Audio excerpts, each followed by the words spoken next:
चलिए मैं आपको जून मंथ की कुछ करंट अफेयर्स के बारे में चर्चा करता हूँ, जो अभी तक 1 तारीख से लेके 1 जून से लेके 15 जून के बीच में कुछ इंपॉर्टेंट घटनाएं हुई हैं, उनके बारे में अपन चर्चा करते हैं आज। ठीक है। अब जैसा कि आपको पता है कि 5 जून को विश्व पर्यावरण दिवस मनाया जाता है, 5 जून को। ठीक है भाई, इतना याद रखना, 5 जून को विश्व पर्यावरण दिवस मनाया जाता है। ठीक है, ये 5 जून को वर्ल्ड इन्वायरमेंट डे बनाया जाता है। इसका पर्पस क्या है भाई? इसका पर्पस बनाने का क्या है? पर्यावरण संरक्षण और लोगों के प्रति लोगों को प्रकृति के महत्व के बारे में जागरूक करना। ठीक है, इसकी घोषणा किसने की थी ये आपको पता होना चाहिए। इसकी घोषणा किसने की थी? ये यूएन ने की थी। यूएन आपको पता है, यूनाइटेड नेशन। ठीक है, इसके बारे में अपन चर्चा करेंगे। ठीक है, विश्व पर्यावरण दिवस 2020 की थीम क्या थी? जैव विविधता, सेलिब्रेट बायोडाइवर्सिटी। ठीक है, तो आपके एग्ज़ाम में क्या पूछेंगे तो कि 5 जून को कौन सा डे बनाया जाता है, तो आपको पता है कि विश्व पर्यावरण दिवस मनाया जाता है। ठीक है, पर्यावरण संरक्षण और लोगों के प्रति प्रकृति के महत्व के बारे में जागरूक बनाने के लिए इसका पर्पस है। ठीक है, इस दिवस को मनाने की घोषणा किसने की थी? यूएन ने की थी। ठीक है, और इसकी थीम क्या है? थीम है, आपको पता है, सेलिब्रेट बायोडाइवर्सिटी। ठीक है, तो यहाँ तक आपको क्लियर हो गया होगा कि 5 जून को क्या बनाया जाता है। चलिए आगे बढ़ते हैं।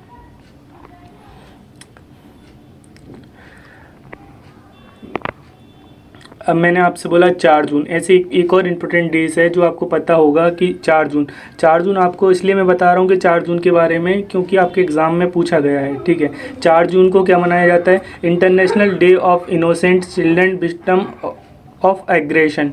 दुनिया भर में हिंसा का शिकार हुए मासूम बच्चों को अंतर्राष्ट्रीय दिवस। ठीक है, इसका पर्पस क्या है बनाने का? इसका पर्पस क्या है बनाने का भाई? पहले ये समझते हैं। इसका पर्पस क्या है बनाने का? पीड़ित बच्चों द्वारा झेले जाने वाले दर्द पीड़ा के बारे में लोगों को जागरूकता बढ़ाना है। ठीक है, तो मैंने आपसे बोला कि बहुत सारे बच्चे हैं जो आपको पता है जो पीड़ित हैं, कुपोषण है। ठीक है, हिंसा होती है, शॉप पे काम करते हैं, होटलों पे काम करते हैं, उनके द्वारा उनके ऊपर जो हिंसा हुई है उनके ऊपर उनको जागरूक करना है। ठीक है, तो इसकी घोषणा का किसने की है? यूएन ने घोषणा की है। ठीक है, यूनाइटेड नेशन, यूएन का फुल फॉर्म क्या है? United nation. इसकी स्थापना कब हुई है? 24 अक्टूबर सन 1945 में। इसका हेडक्वार्टर कहाँ पर है? न्यूयॉर्क में। और सदस्य देश कितने इसमें? 193। अध्यक्ष कौन है? Antonio Guterres. ठीक है, एंटोनियो गुटेरेस ये पुर्तगाल के हैं। ठीक है, तो ये आपको पता होना चाहिए। तो आपके एग्जाम में पूछ सकते हैं कि 4 जून को कौन सा डे बनाया जाता है, तो आपको पता है दुनिया भर में हिंसा के शिकार हुए मासूम बच्चों पर अंतर्राष्ट्रीय दिवस है। ठीक है, बच्चों में दर्द और पीड़ा से के बारे में लोगों को जागरूक करना है। ये बनाया कितने हैं? यूएन ने। ठीक है, यूनाइटेड नेशन 24 अक्टूबर सन 1945 की स्थापना हुई थी। न्यूयॉर्क में इसका हेडक्वार्टर है। सदस्य 193। एंटोनियो गुटेरेस इनके अध्यक्ष हैं। चलिए आगे बढ़ते हैं।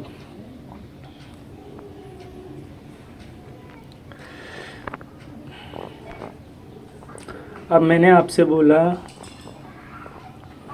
कुछ ज़रूरी बातें, और चलिए यहाँ लिखा आ रहा है, यहाँ समझना। मैंने एक आपसे बोला कि मेरा वेतन मोबाइल ऐप लॉन्च किया गया है। वो किसके द्वारा लॉन्च किया गया है? जम्मू कश्मीर के द्वारा। अब मैंने आपसे बोला मेरा वेतन मोबाइल ऐप है क्या और किसके द्वारा लॉन्च की गई? जम्मू कश्मीर के द्वारा। आपके एग्जाम में डायरेक्ट पूछेंगे मेरा वेतन मोबाइल ऐप किसके द्वारा लॉन्च की गई, तो ये आपको पता है जम्मू कश्मीर के द्वारा। मेरा वेतन मतलब इसके बारे में मैं आपको थोड़ा बता दूं। मेरा वेतन है कि एक्चुअल में क्या है, जैसे कि आपको पता है उपराज्यपाल, जम्मू कश्मीर के उपराज्यपाल कौन है आपको पता होगा। ठीक है, जैसे आपने याद भी होगा उपराज्यपाल जो जम्मू कश्मीर के हैं वो कौन है? मुर्मू।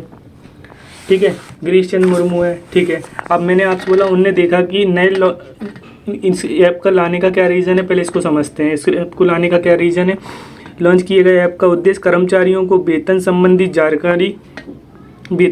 जानकारी ठीक है प्रदान करना है। और उन्होंने कहा है कि इस ऐप के लॉन्च के साथ विशेष रूप से दूरस्थ और ग्रामीण क्षेत्रों में तैनात कर्मचारी जिनके डीडीओ यानी आपको पता होगा जिनके पास पोस्ट ऑफिस तक और जिनके पास एटीएम तक पहुंच नहीं है, ठीक है, तक पहुंच नहीं है, भी आसानी से अपना वेतन और अन्य विवरण प्राप्त कर सकते हैं इस ऐप के द्वारा। ठीक है, उन्होंने कर्मचारियों के साथ साथ जनता की देखा होगा आपने, जनता के लिए भी विभिन्न कार्यों और योजनाओं के लिए अधिक स्वचालन का आह्वान किया है। भाई इसमें याद रखना है कि आपको इस ऐप के द्वारा जो दूरस्थ जो ग्रामीण क्षेत्रों में आपको पता होगा, ग्रामीण क्षेत्र में जो कर्मचारी पोस्टेड हैं उनको उनको अपने वेतन से संबंधित जानकारी के लिए ये ऐप को लाया गया है। ठीक है, तो ये आपको पता चल गया होगा जम्मू कश्मीर। तो जम्मू कश्मीर के बारे में थोड़ी सी और इन्फॉर्मेशन मैं आपको बता देता हूँ।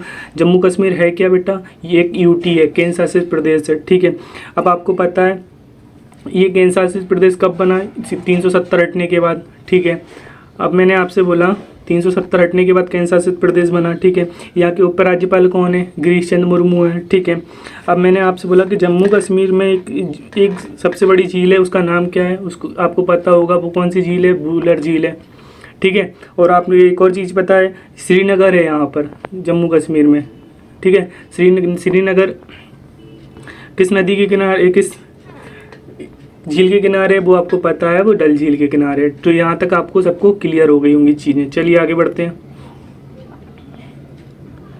अब मैंने आपसे बोला एक कोलाब है, वो लॉन्च किया गया है, किसके द्वारा लॉन्च किया गया है, फेसबुक के द्वारा लॉन्च किया गया है कोलाब। ठीक है, कोलाब है क्या, अब कोलाब है शॉर्ट वीडियो क्रिएटिंग ऐप। जैसे आपने टिकटॉक पे देखा होगा, शॉर्ट वीडियो पे आपने टिकटॉक पे शॉर्ट 30 सेकंड का रहता, 40 सेकंड का रहता, वो उसमें आपको बताना पड़ता है, शॉर्ट वीडियो टाइप को अपलोड करना पड़ता है। सेम कोलाब लेके आइए फेसबुक। तो ये आप जैसे आप फेसबुक अपडेट करोगे ना, तो आपको ये सब चीज़ें मिलेंगी। इसको शॉर्ट वीडियो कोलाब मिल जाएगा आपको, शॉर्ट वीडियो क्रिएटिव ऐप है। ठीक है, अब आपसे मैंने बोला कि फेसबुक क्या है, एक सोशल नेटवर्किंग साइट है। इसकी स्थापना कब हुई थी, 2004 में। इसका हेडक्वार्टर कहाँ पर है बेटा, कैलिफोर्निया में। और मार्क जुकरबर्ग इसके सीईओ मतलब चेयरमैन है। तो आपको इतना याद रखना कि कोलाब किसने लॉन्च किया, वो किया है फेसबुक ने। ठीक है, और मैंने आपसे बोला कि कोलाब क्या है, शॉर्ट वीडियो क्रिएटिंग ऐप। ठीक है, तो यहाँ तक सबको क्लियर है। चलिए आगे बढ़ते हैं।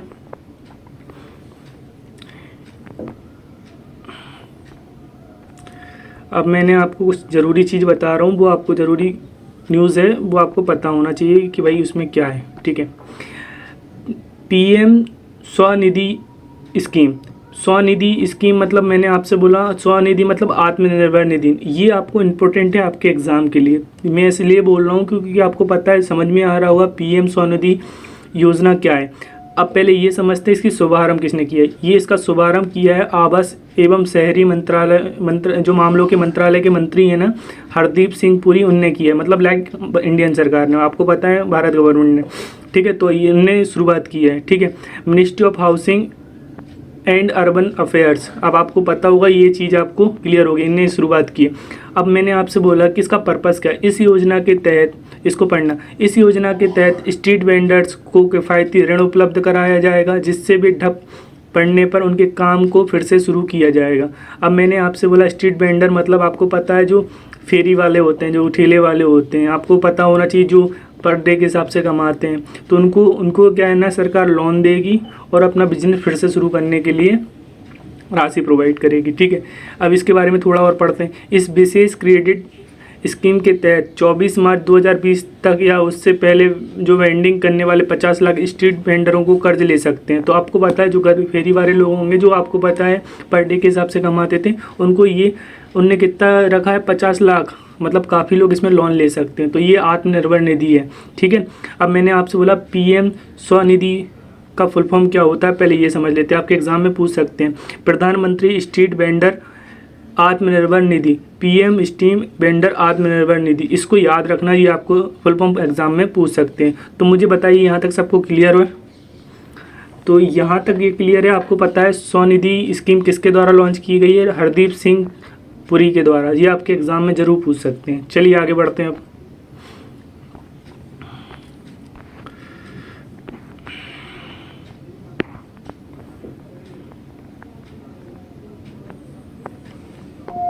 मैंने आपसे बोला एक मिशन फतेह गीत, ये आपने देखा होगा। मिशन फतेह की जो टीवी में भी आ रहा है, ये लॉन्च की एक सॉन्ग है मिशन फतेह। ये लॉन्च किया है पंजाब गवर्नमेंट ने। ठीक है, तो पंजाब द्वारा लॉन्च किया गया है। इसका उद्देश्य क्या है, पहले ये समझ लेते हैं। इसका उद्देश्य क्या है, कोरोना वायरस को लेकर लोगों को क्या करना है, जागरूक करना है। ठीक है, इस गीत में अमिताभ बच्चन, कपिल देव, मिल्खा सिंह, करीना कपूर, गुरदास मान, हरभजन सिंह आदि ने संदेश दिया है। मतलब कोरोना वायरस से रिलेटेड इन्हें संदेश दिया है। ठीक है, अब मैंने आपसे बोला कि इसको समझते हैं। पंजाब की कैपिटल क्या है बेटा? चंडीगढ़। सीएम कौन है? कैप्टन अमरिंदर सिंह, ठीक है। गवर्नर कौन है? ब्रजेंद्र सिंह बदनौर। पड़ोसी राज्य कौन से? राजस्थान, हरियाणा और हिमाचल प्रदेश। एक पड़ोसी देश है, वो है पाकिस्तान। तो आपके एग्जाम में पूछेंगे कि फतेह मिशन फतेह गीत किसने लॉन्च किया है, तो आपको पता होना चाहिए ये पंजाब द्वारा लॉन्च किया गया है, ठीक है। यहाँ तक क्लियर है, आगे बढ़ते हैं अब।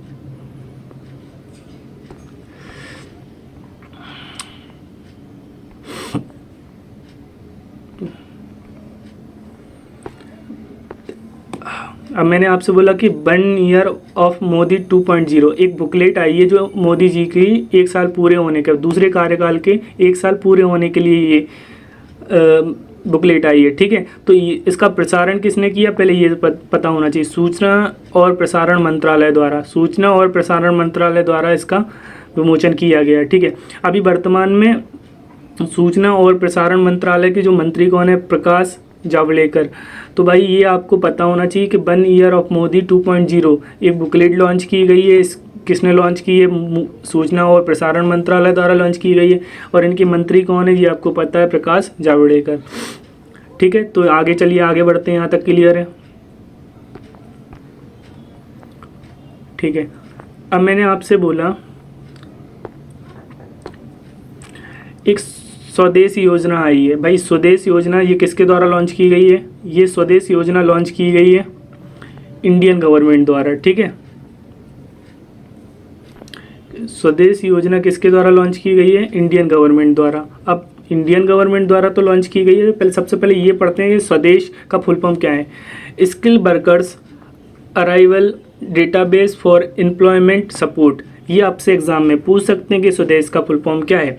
स्वदेश क्या है भाई? Skill worker arrival database for employment support, ये आपको पता होना चाहिए, ठीक है। इसके किसके द्वारा लॉन्च की गई? इंडियन गवर्नमेंट द्वारा। अब मेरी बात समझना, इसका पर्पस क्या है लाने का। भारत सरकार ने वंदे मातरम मिशन आया था, आपको पता है, जो फॉरेन कंट्री से लोगों को, अपन जो इंडियन लोग थे जो काम कर रहे थे, उनको वंदे मातरम मिशन के द्वारा लेके आए, के तहत विदेश से लौटने वाले भारतीय नागरिकों को यह योजना शुरू की गई।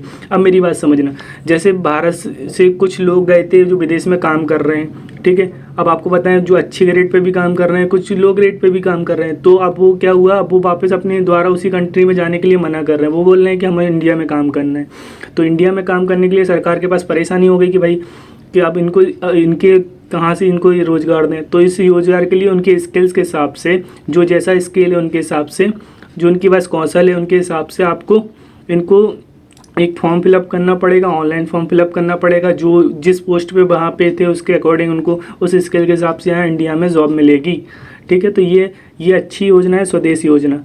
भाई इसके बारे में आपके एग्जाम में पूछ सकते हैं। इसमें चाहे जो वर्कर भी हो गया, जो हाई प्रोफाइल में जो जॉब में काम करते थे, काफ़ी लोग वापस जाने के लिए मना कर रहे हैं क्योंकि कोरोना के कारण, तो उनके पास रोज़गार का संकट आ गया है। तो सबको देखते हुए सरकार ने इनको स्वदेश योजना शुरू की गई है। इसमें मजदूर भी रहेंगे और इसमें जो अच्छी ग्रेड पे काम कर रहे थे विदेश में, वो भी सब लोग भी रहेंगे, ठीक है। यहाँ तक क्लियर है, आगे बढ़ते हैं।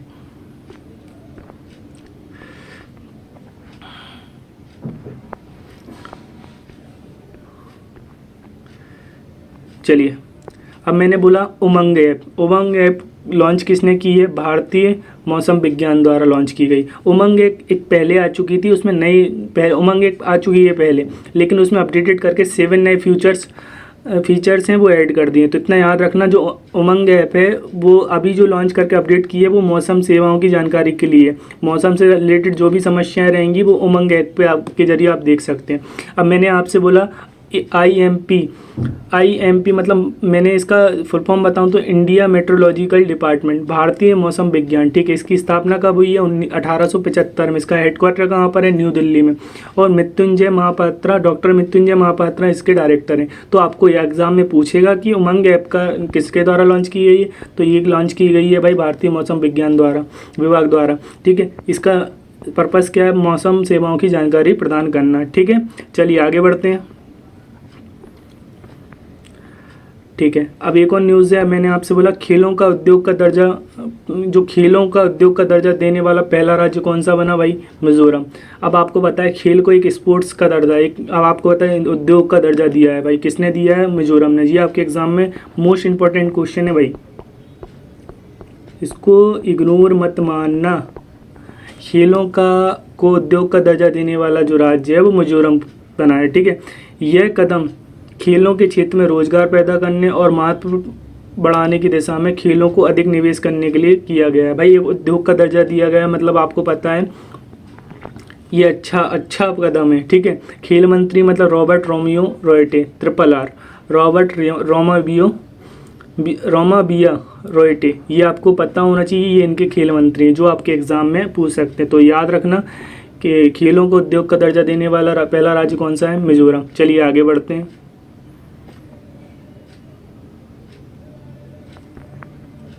ठीक है,